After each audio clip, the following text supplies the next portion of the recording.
Assalamualaikum warahmatullahi wabarakatuh.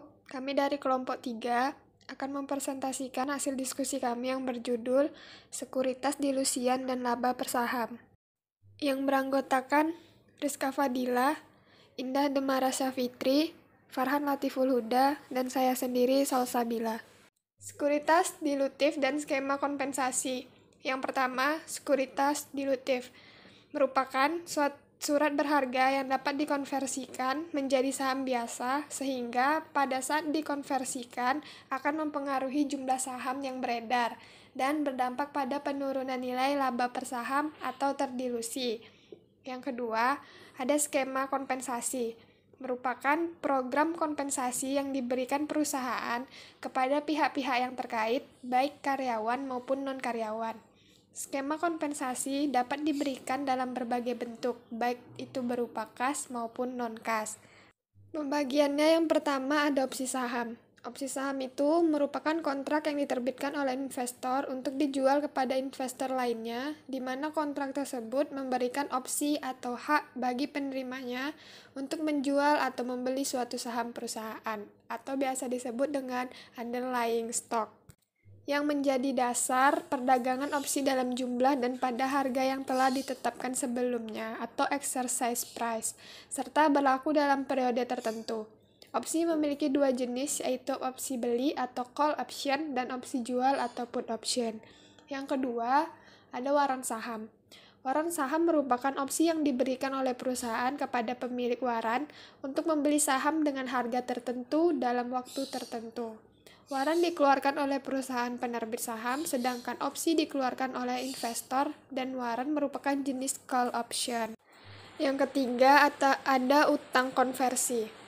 Surat utang yang memberikan fitur opsi bagi pemegang yang mengonversikannya menjadi saham perusahaan selama, atau pada tanggal tertentu setelah surat utang dikeluarkan, biasanya pada rasio pertukaran yang sudah ditentukan terlebih dahulu pada penerbitan obligasi tersebut.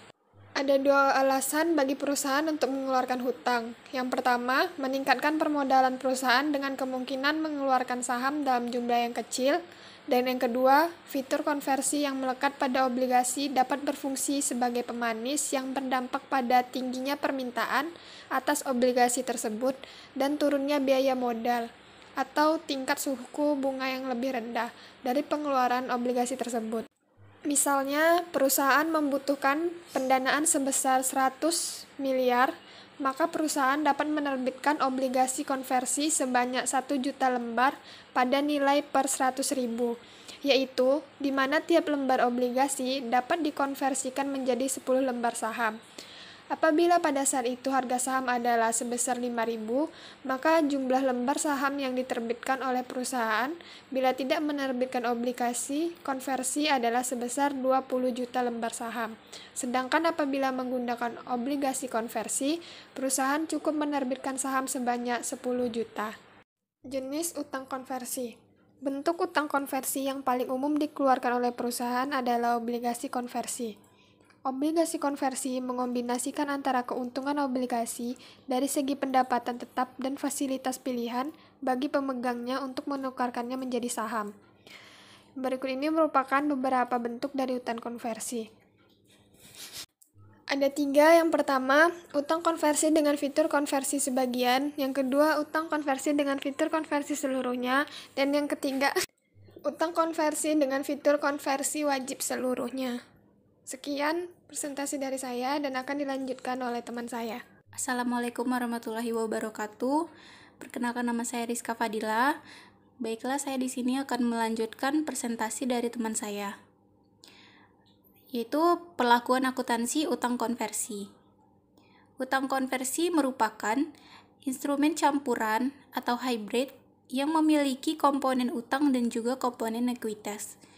PSAK 56 laba bersaham menyatakan bahwa entitas harus memisahkan kedua komponen tersebut dalam pengakuan dan penyajian.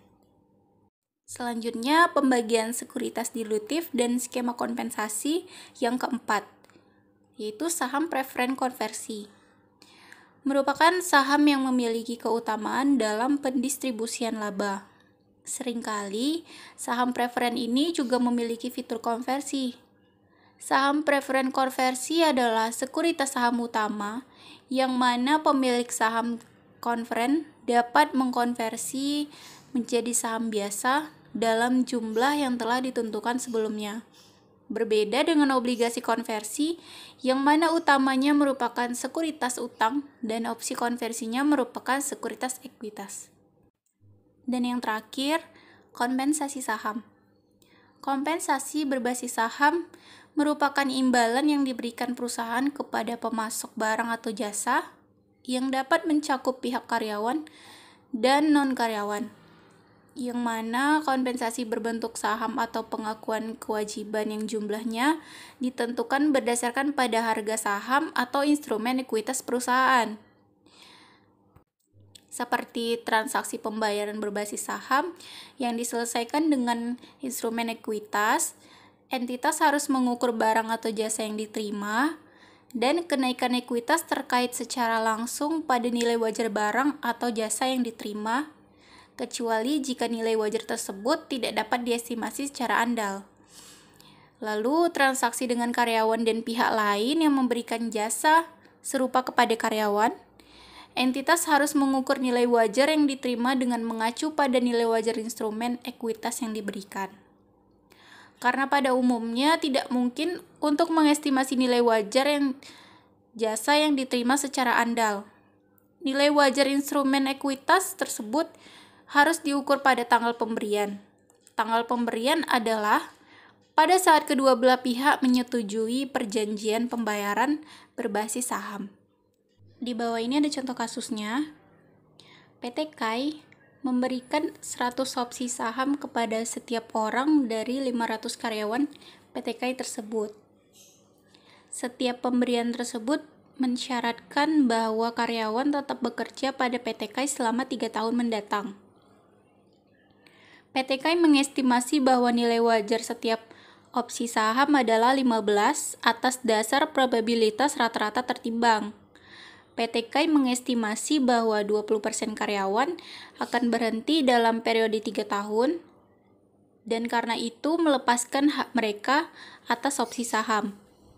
Jika segala sesuatu berjalan seperti yang diharapkan, PT KAI mengakui jumlah berikut selama periode vesting untuk jasa yang diterima sebagai imbalan atas pemberian opsi saham.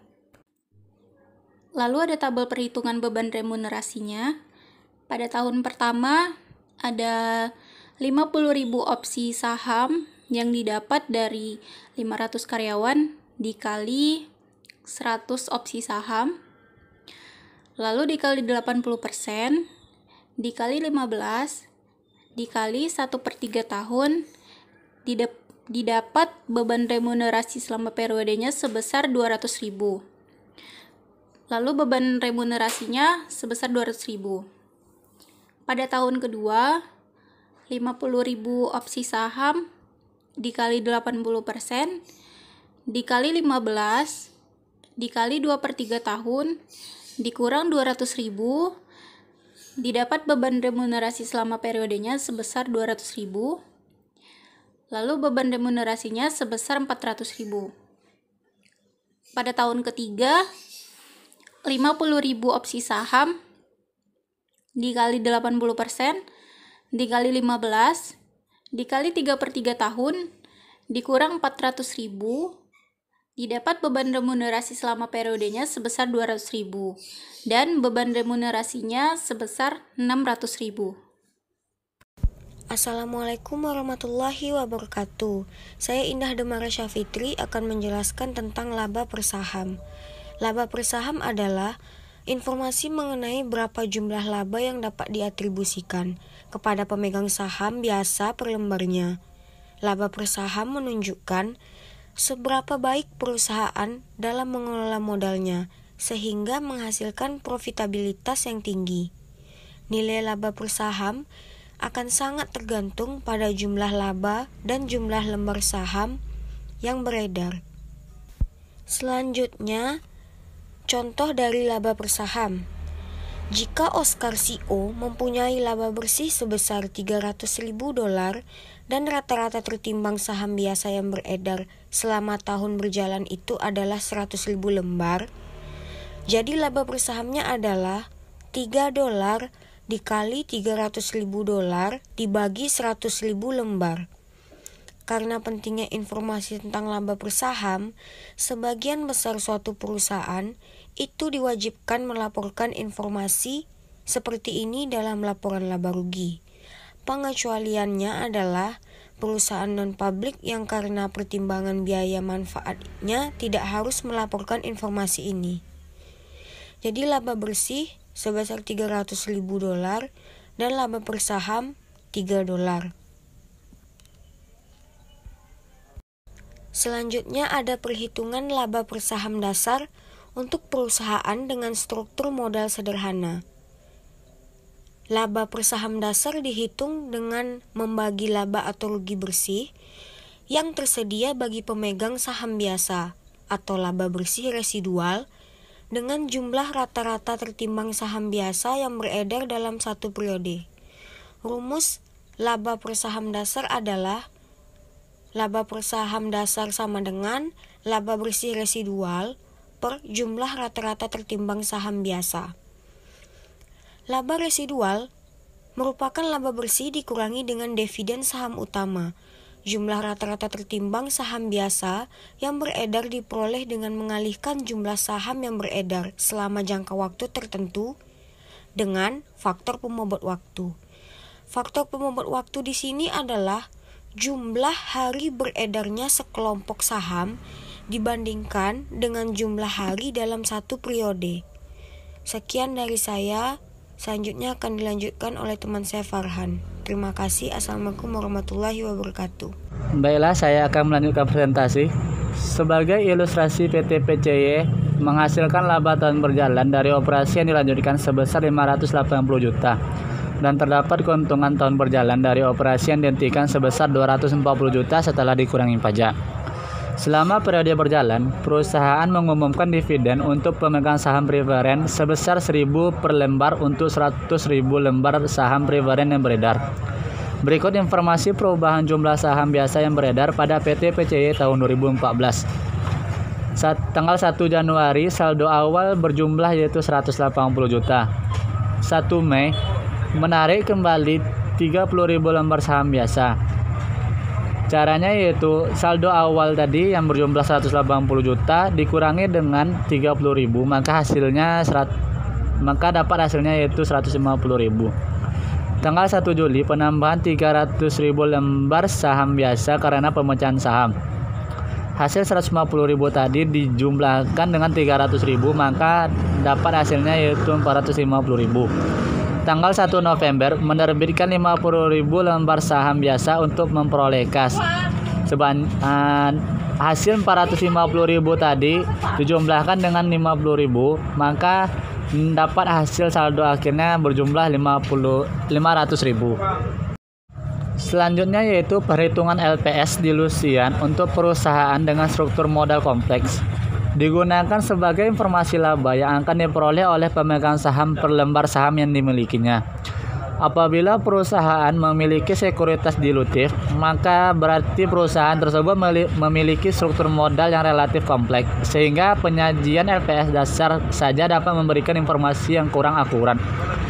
Dalam perhitungan LPS dilusian, laba residual dan jumlah rata-rata tertimbang saham biasa beredar harus disesuaikan dengan memperhitungkan dampak dari semua efek berpotensi saham biasa yang dilutif. Perhitungannya yaitu EPS sama dengan laba bersih dikurang dividen preferen dibagi dengan jumlah rata dikurang rata tertimbang jumlah saham yang beredar. Dapat hasil itu dikurangi dengan dampak saham konvertibel, dikurang juga dengan dampak opsi, waran, sekuritas dilutif lainnya.